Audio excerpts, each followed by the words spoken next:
The first time I saw Daniel, I thought this man could never hurt anyone. Now I know the most dangerous kind of monster is the one who knows how to smile. He came into our lives like sunlight after a storm. My daughter Emma had just come out of a painful breakup, fragile and desperate to believe in something good again. Daniel knew exactly what to say, how to look at her, how to charm a mother like me. "Mrs. Thompson," he said, shaking my hand at dinner, "I promise I'll take care of your daughter better than anyone ever could." His voice was smooth, his grip firm, but his eyes, they flickered for half a second. Cold. Calculating. I told myself I imagined it. I wanted to believe he was the answer to her loneliness, not the beginning of mine. For months, Emma glowed. She stopped visiting as often, but whenever she did, she'd gush about Daniel. His promotion, his house, his plans.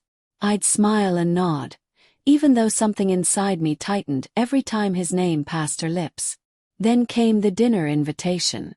"Mom," Emma said over the phone, her tone unusually bright, "Daniel wants you to come over. He says he owes you a proper thank you." Part of me melted. Maybe I'd been too suspicious. Maybe he really was trying. When I arrived, their house looked like something out of a magazine. White walls, framed smiles, and a dining table too perfect to touch. Daniel greeted me with open arms. "Your family now," he said, setting down a bottle of wine. "No more formalities, okay? Family." The word felt heavier than it should have. Over dinner, he asked about my late husband, about our savings, the house, the pension I'd kept untouched.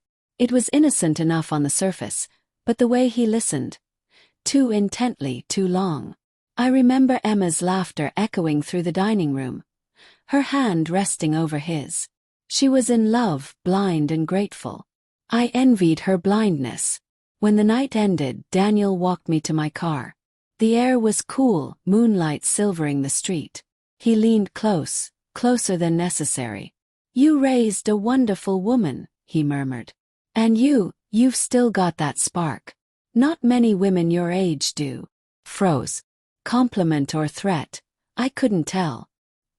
His eyes lingered for a moment too long before he smiled and stepped back. "Drive safe, Mom." That was the first time he called me Mom. It didn't sound like affection. Sounded like ownership. I didn't tell Emma about that night. I didn't tell her about the way he began calling me more often, checking in, asking casual questions that always led back to money or family. Once, I overheard him whispering on the phone when I visited. His voice low, sharp. "She trusts me," he said. "Completely." I backed away quietly, my heart pounding. I told myself I was overthinking again. That I was just a lonely widow suspicious of the man who stole her daughter's attention. But deep down I knew. Something was wrong. Weeks later they invited me on a weekend trip. "Just the three of us," Daniel insisted. Family bonding time. The mountains were beautiful that morning, kissed by mist and sunlight. But the air felt strange, heavy, almost watchful. Daniel led the way up a narrow trail, Emma laughing as she snapped photos.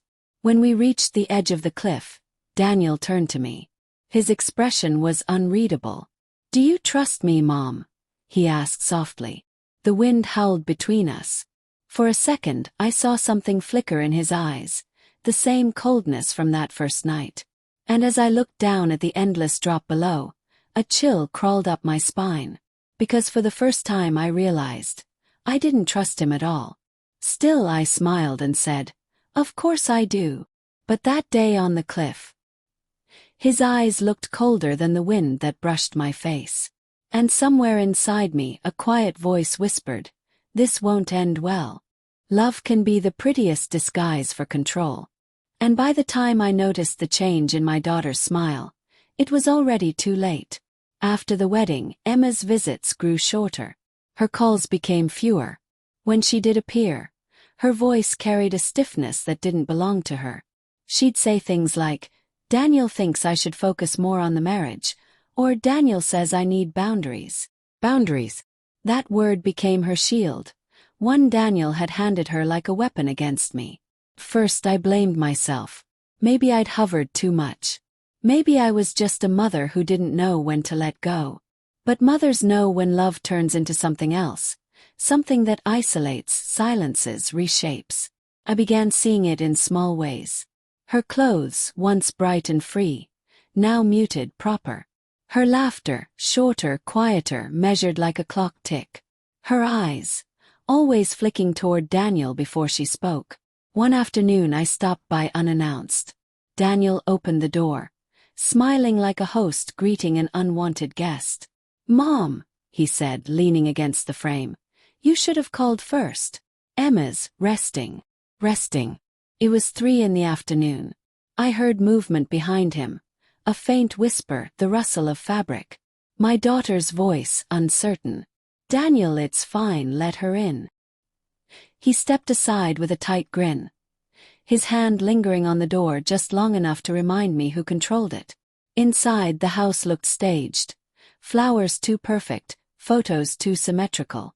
In one frame, Emma's wedding picture hung slightly crooked, but Daniel fixed it immediately, frowning like a man correcting a flaw. "Everything needs order," he muttered. I smiled politely, hiding the unease curling in my stomach. When Emma joined us, I saw faint bruises under her makeup. Small, easily missed. I didn't ask. Not yet. I knew that pushing her would only drive her further into his shadow. "Sweetheart," I said gently, "you look tired. Are you eating well?" Daniel laughed. "She eats what I eat. We're on a new diet. Keeps her energy balanced." Emma's fork trembled slightly as she smiled. "It's fine, Mom. I'm fine." But her eyes begged me not to ask more. A week later I tried again. I invited them to dinner at my house, a small attempt to remind her where she came from. Daniel agreed too quickly. That night, he arrived with a bottle of expensive wine and a smirk that said he was here to perform, not to bond. He complimented my cooking, my house, even my dress, every word dipped in sugar, every glance laced with poison. During dessert I mentioned Emma's old job, the one she'd quit after the wedding. "You loved that place," I said softly. "Maybe you should go back, even part-time." Before she could answer, Daniel set down his glass with a sharp clink. "She doesn't need to work," he said. "I provide for my family." I tried to keep my voice calm. "Of course, Daniel. I just think it's healthy for her to have something of her own." His eyes hardened. "You think I can't take care of your daughter?" The air grew heavy. Emma reached for his arm. "Daniel, please." But he wasn't looking at her. His gaze burned into me. A silent warning. Forced a laugh. No, that's not what I meant." He leaned back, smirking. "You always have opinions, don't you, Mom? Maybe that's why your husband left you nothing but this old house." The words hit like a slap. The table went silent. Even Emma's breath caught. My throat tightened. "That's not true," I whispered. Daniel shrugged, swirling his wine. "That's what Emma told me." "Did she get it wrong?" Emma's face went pale. "Daniel." He laughed, loud and careless, as if it were all a joke. "Relax, I'm just teasing. You're too sensitive, Mom." The rest of the meal passed in tense silence. My food tasted like ash. When they finally left, I stood in the doorway watching their car disappear down the street. For the first time, I didn't just see my daughter driving away. I saw her being taken. That night, I sat at my kitchen table, staring at the empty plates and the faint wine stain on the cloth. His laughter echoing in my ears. And somewhere deep inside, a voice whispered, "This isn't just marriage. It's a cage." But I didn't know then. The next trip they invited me on would be my last chance to escape it alive. I should have known the invitation wasn't about healing. It was about control and endings. When Emma called, her voice trembled with forced cheer. "Mom, Daniel wants us to take a short trip. Just the 3 of us. Fresh air, no tension, no fighting." She sounded desperate. I wanted to say no. But I also wanted my daughter back. The girl who used to laugh until she cried. Not the woman who now whispered through every conversation. So I said yes. The next morning, Daniel's SUV pulled up in front of my house. He stepped out wearing sunglasses, holding a paper cup of coffee, smiling as if the world adored him. "Morning, Mom," he said, opening the back door for me. "Ready for a little adventure?" His voice was smooth, too smooth, like calm water hiding sharp rocks beneath. Emma sat in the passenger seat, staring out the window. I noticed her hand trembling in her lap. "Everything all right?" asked gently. She nodded without turning around. "Just tired, Mom." The drive was long, winding through pine forests and narrow roads that curved like secrets. Daniel kept the music low. Classical, emotionless, cold. He talked about the mountain house they'd rented, about how peaceful it would be. But every few sentences, his tone would shift. His smile vanish, replaced by silence so thick it felt deliberate. I tried to make small talk, filling the gaps with stories from Emma's childhood, but he cut me off with short, dismissive answers. At one point, he laughed under his breath. "You really love talking, don't you, Mom?" Something in his tone made my stomach twist. When we arrived, the cabin sat on a high ridge, beautiful, isolated, and frighteningly close to the cliff's edge. The air was sharp, the wind constant, howling like it was warning me to turn back. Inside, everything looked perfect. A warm fire, polished wood, the scent of pine. But perfection can be the cruelest disguise. Over dinner, Daniel poured the wine. His movements were slow, deliberate. "To family," he said, raising his glass. Emma smiled weakly. "To family." I hesitated, then lifted my glass too. The moment it touched my lips, I saw Daniel watching me. Not lovingly, not even curiously. Watching like a man waiting for something to happen. That night I couldn't sleep. I stood by the window, looking at the stars. The cliff was just beyond the trees, its edge invisible in the darkness.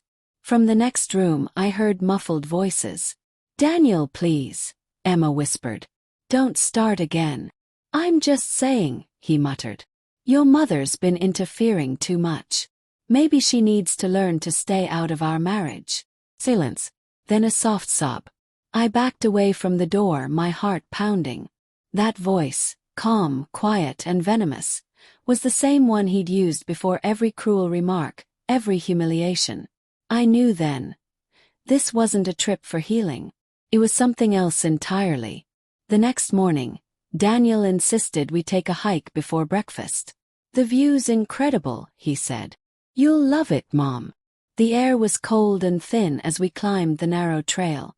My knees ached, but I didn't complain.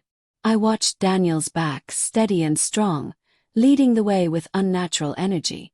Emma walked behind me, silent. When we reached the top, the world opened up.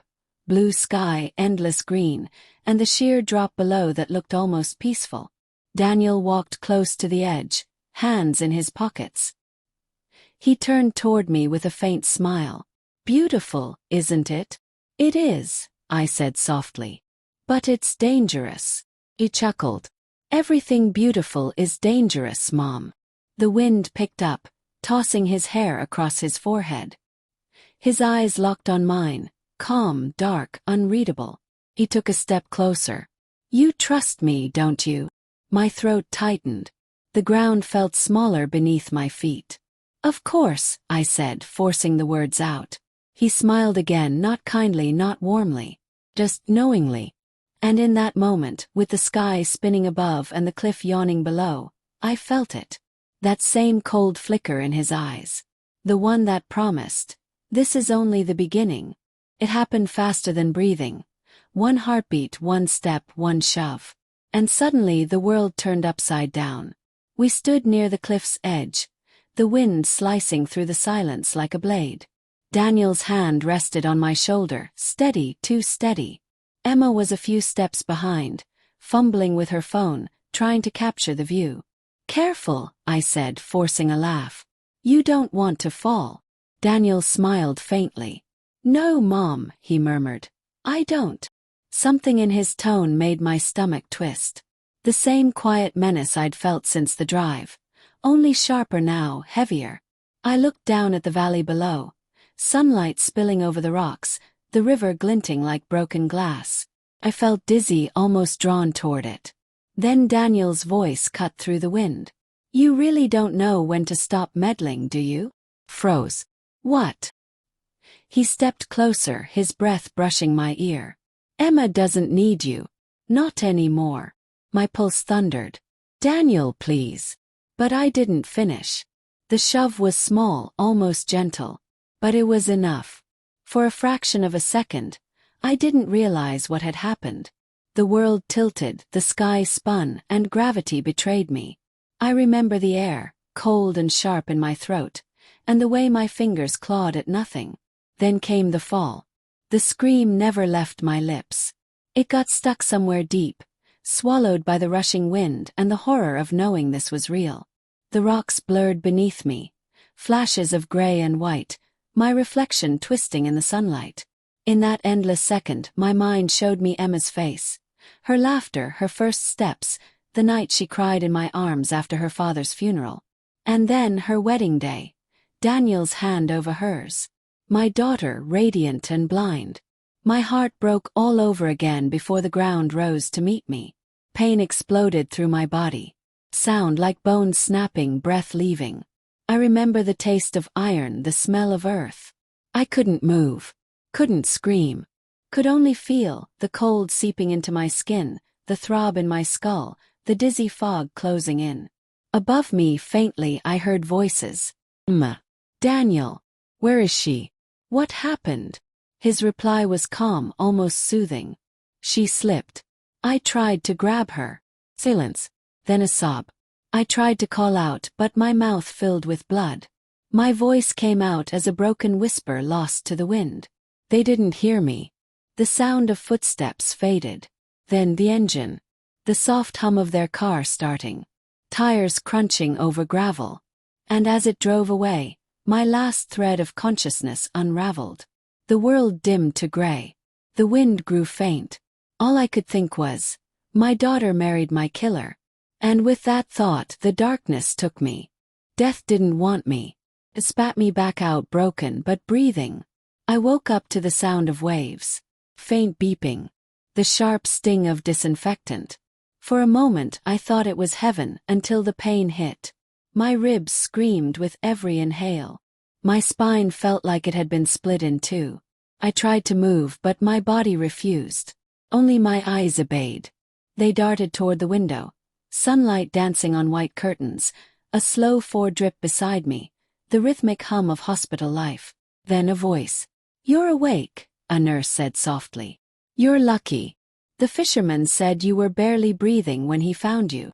Lucky. The word echoed like a cruel joke. I had fallen off a cliff, pushed by my son-in-law, and somehow lived. That wasn't luck. That was unfinished business. They told me I'd been unconscious for 2 days. Found face down by the riverbank, tangled in reeds. The fall had shattered parts of me. Ribs, collarbone, one wrist, but my mind had never been clearer. I stared at my reflection in the metal bedrail. My face was swollen, purpled. My hair matted with dried blood. I looked like a ghost crawling back from the edge of the world. Maybe I was. When the nurse asked for my name, I hesitated. My name, I repeated. She nodded, clipboard in hand. I could have said it. Could have told her who I was, who had done this to me. But then I pictured Emma's face again. Her nervous laugh at that dinner table. Her silence while Daniel humiliated me. If I told the truth now, it would all end here. They'd find them. Arrest him. Pity her. And I'd never get to see what they'd do when they thought I was gone. So I smiled weakly. I don't remember. Her expression softened. That's okay. Memory loss after trauma is common. We'll take care of you. She didn't know, I remembered everything. At night, when the hospital was quiet, I replayed the fall again and again. A shove. The air tearing past my ears. The moment I stopped being someone's mother and became someone's ghost. Each time I closed my eyes, I saw Daniel's smirk, that quiet, certain cruelty. And Emma's face behind him, pale, unsure but silent. That silence cut deeper than the fall ever did. On the third morning, the fisherman came to visit. A weathered man with kind eyes and calloused hands. You're a miracle, he said. No one survives that drop. I managed a faint smile.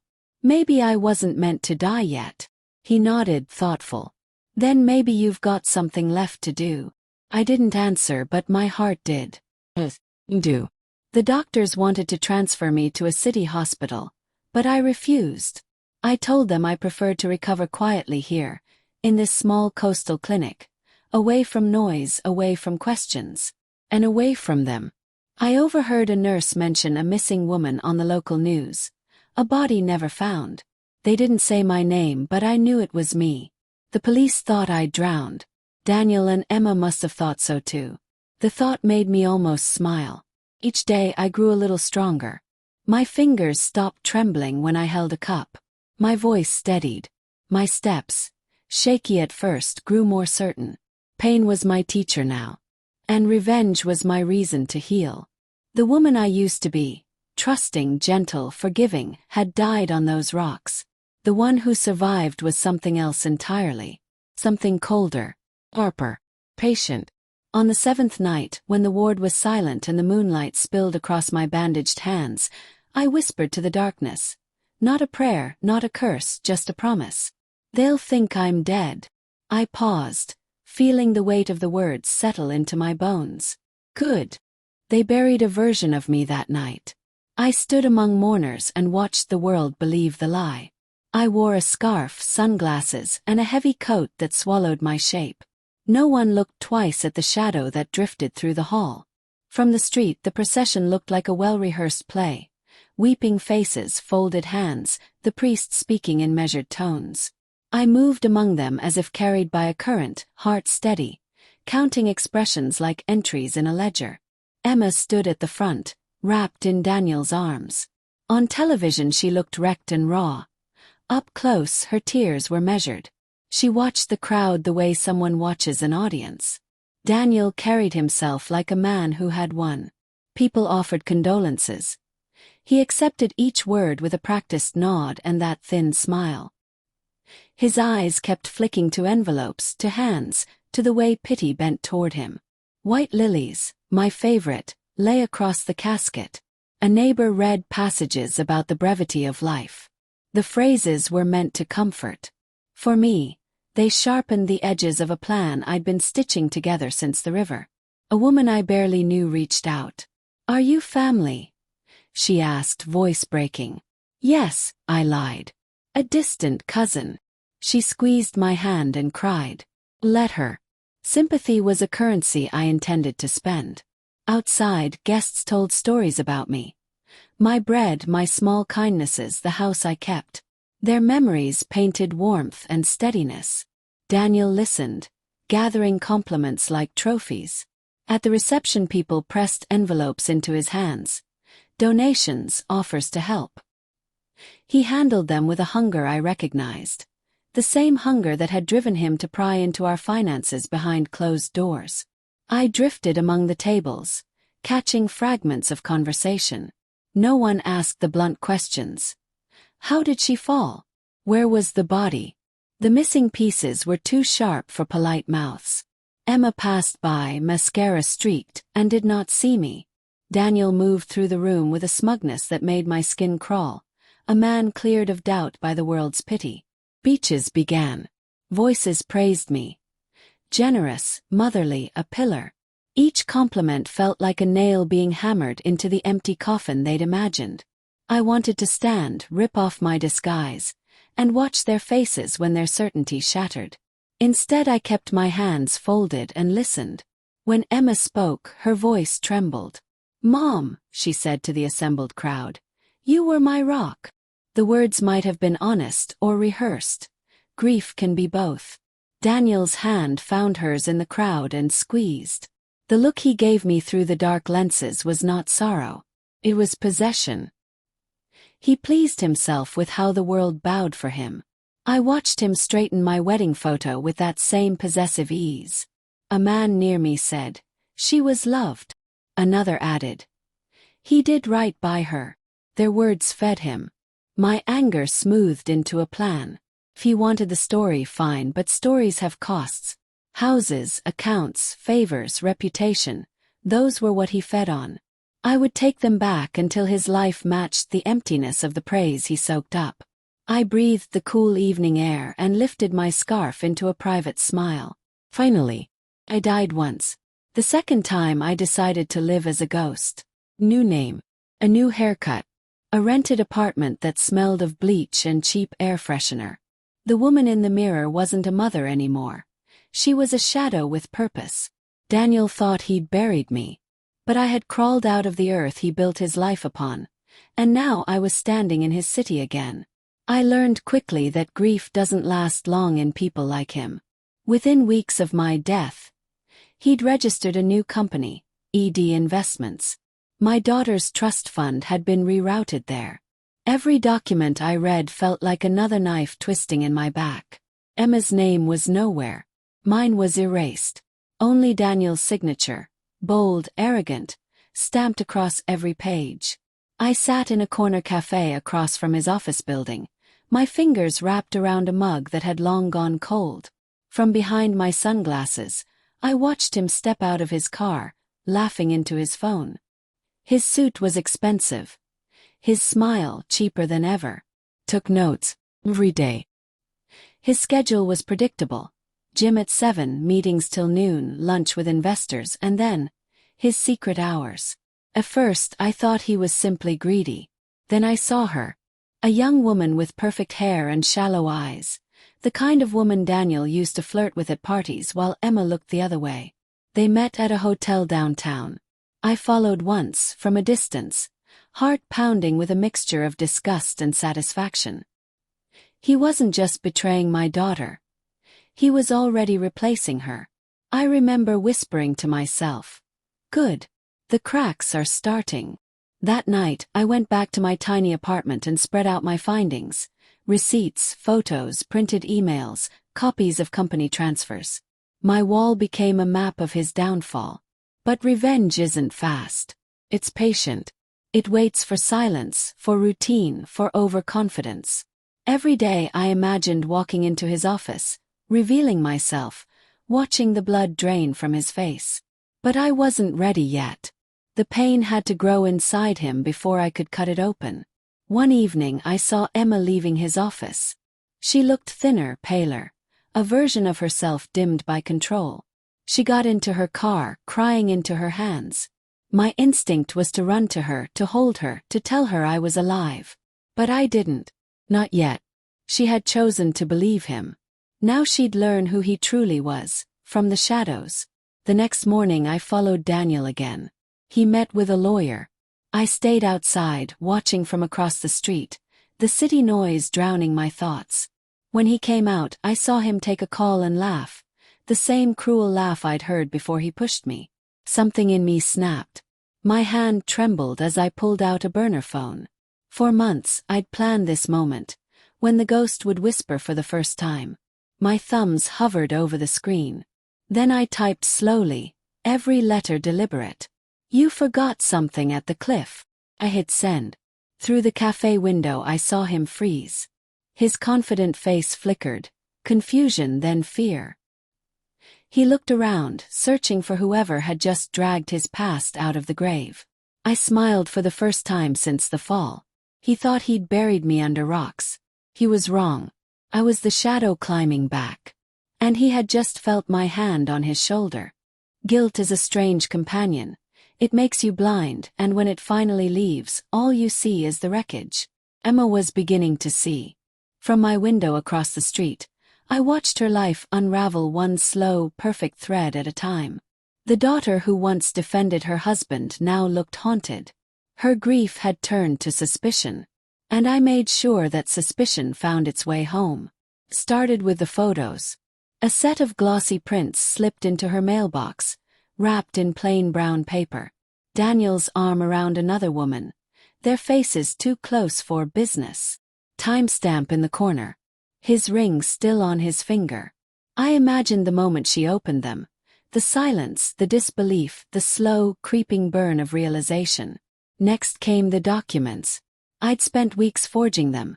Fake invoices, real bank statements, money trails leading from Emma's inheritance to offshore accounts in Daniel's name. Every page a quiet confession of greed. Every detail meticulously poisoned. The night I left the folder on her car seat, I felt no guilt, only justice. From my vantage point, I saw her drive home in a panic. I could almost hear the echo of her breaking voice through the walls. "Daniel, what is this?" The confrontation began earlier than I expected.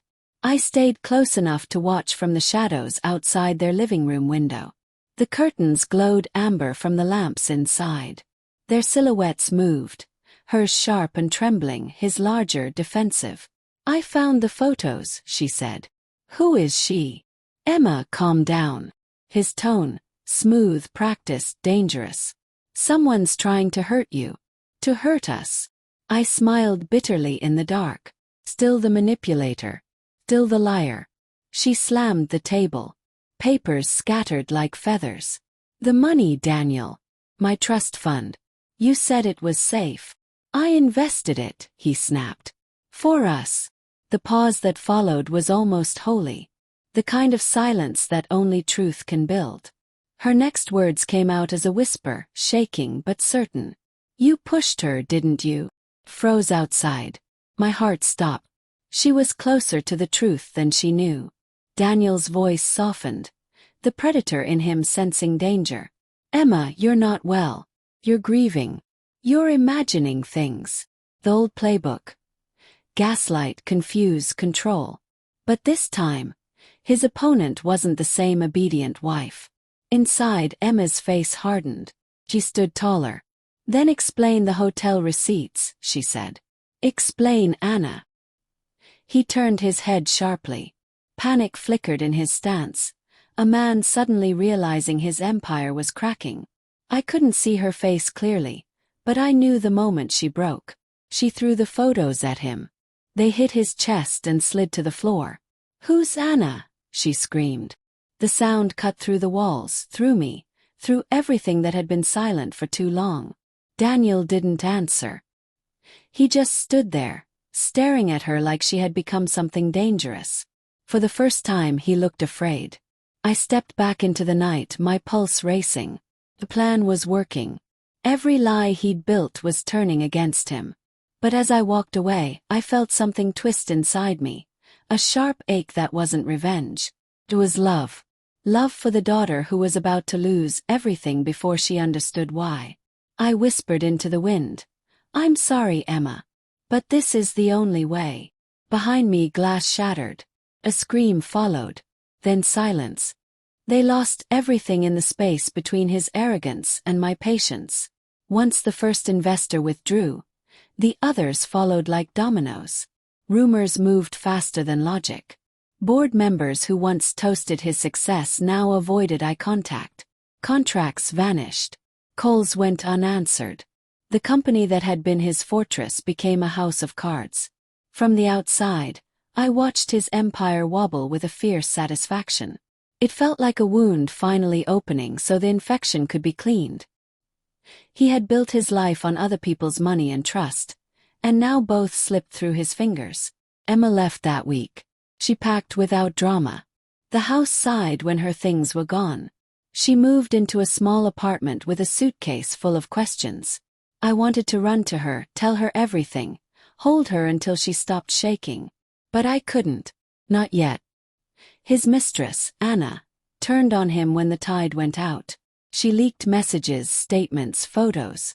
Her betrayal was merciless. She wanted distance and a cut. She did not want to drown with him.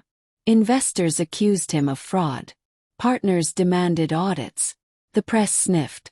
Daniel tried to salvage the pieces with charm and anger, but charm only buys time. Anger makes enemies. In boardrooms he became frantic, pleading, unmasked.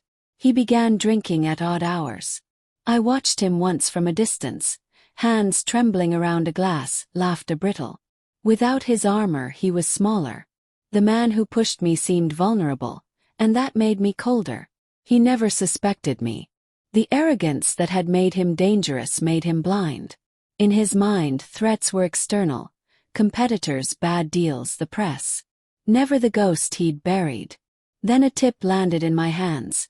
Documents showing transfers from Emma's trust into shell accounts tied to his company. The numbers were precise, the signatures forged. I copied them and sent them anonymously to the regulator. Investigators moved fast. They came with questions and subpoenas. For the first time, Daniel could not charm his way out. He sat in sterile rooms under fluorescent lights, sweating, his confident facade cracking. News anchors replayed his speeches. Headlines called him a con man. The same men who had once praised him now whispered behind clipped hands. That night he called Emma. I listened from a bench down the street as his voice cracked. "I can fix this," he said. Her answer was short. "No more lies." Click. The sound of a door closing. I watched him lose everything he thought belonged to him. The house entered legal limbo. Friends vanished. He threatened, sued, raged, but the walls closed in. Losing money was not enough. I wanted him to see her, to feel the presence he believed gone. I wanted him to look over his shoulder and imagine me there. So I took one final measure. I had an old hospital photo. My face pale, bruised, eyes closed, the nurse's marks faint. It was ugly and real. Late at night I wrote 3 words on the back. "Still trust me?" I sealed the envelope with hands that no longer shook the same way. I walked to the postbox with my head down and my heart beating like a drum. Mailed it. A week later the papers ran his downfall. Grainy photos of his empty office. Emma called once, voice hollow. "Are you okay?" she asked. Delight. "I'm fine." I watched the mailman's route the next day, waiting for him to open what I had sent, hoping she would understand truly. He thought I was dead. That was his first mistake. Thinking I'd ever stop fighting was his last. The night he came to Emma's house, the rain was relentless, the kind that drowns out thoughts and turns streets into rivers. I sat in the dark living room, the hum of the refrigerator the only sound. Every shadow stretched long, heavy with ghosts. I had been waiting. The door burst open just after midnight. Daniel stumbled inside, soaked, drunk, muttering my name under his breath. He didn't know she had moved out days ago. He didn't know the house was no longer his to haunt. He looked thinner, broken, the king reduced to a desperate man in a wet shirt clinging to his chest. His eyes were red, wild, searching. "Emma," he slurred, voice cracking. "Please. You have to believe me. They're lying about everything." He froze, because I stepped out from the darkness. For a moment he didn't breathe. His lips parted, his eyes wide, fixed on my face like he was staring at a ghost clawing its way out of his nightmares. "Hello, Daniel," I said quietly. He backed into the wall, shaking his head. No, you're dead. I saw you fall." I took another step forward, my voice steady, low. "You didn't see enough." He covered his face with both hands, trembling. "You can't be real. Buried you. He stopped himself. The truth hung in the air between us, heavy and rotten. "You pushed me," I whispered. "You pushed the wrong woman off that cliff." The words hit him like a slap. His body sagged. His breath came out in a sob. "I didn't mean to." "Yes, you did." My voice was sharp now. "You wanted the money. You wanted her inheritance. You wanted me gone." He sank to his knees on the floor, water pooling around him from his soaked clothes. "Please," he begged. "Please, I lost everything. I'm ruined. You've already won. Just let me go." I stared down at him, this man who once called me mom with that hollow charm. My hands trembled, not from fear, but from restraint. "You took everything from me," I said. "My peace, my family, my daughter's love. You tried to take my life. But you forgot one thing, Daniel. I don't forgive monsters." His sobs turned to a scream. "You're not human," he spat, face twisted in terror. "No," I said softly. "Not anymore." For a second he just knelt there, staring at me, the rain outside mixing with his tears. Then something in him broke, the last thread of his control snapping. He scrambled to his feet, stumbling backward toward the door. "Stay away from me." I didn't move. I just watched. He ran out into the storm, his shoes slapping against the wet pavement. The headlights appeared before he even reached the street corner, two bright circles cutting through the darkness. Red and blue lights flashed. Sirens wailed. Daniel froze in the middle of the road like a trapped animal. Officers shouted his name, ordering him to stop. He turned once, just once, to look back at me standing in the doorway. His face was a mixture of disbelief and dread. Then he bolted, straight toward the lights. I didn't follow.